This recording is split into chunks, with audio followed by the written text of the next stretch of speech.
Samantala, ilang beses na nga pong may namatay dahil po sa pagkakasagasa ng tren ng PNR ngayong taon. Nung nakarang buwan lang, nahagip ng tren ang isang babae sa pagitan po ng Santa Mesa at España Station ng PNR sa Maynila.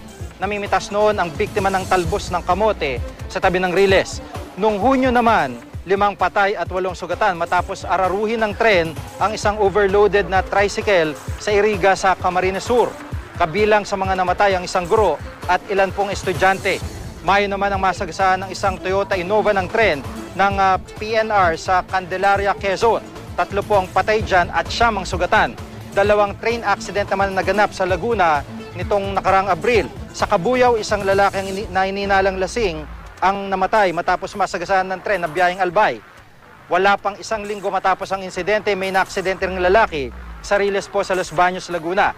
Lasing din umano ang biktima.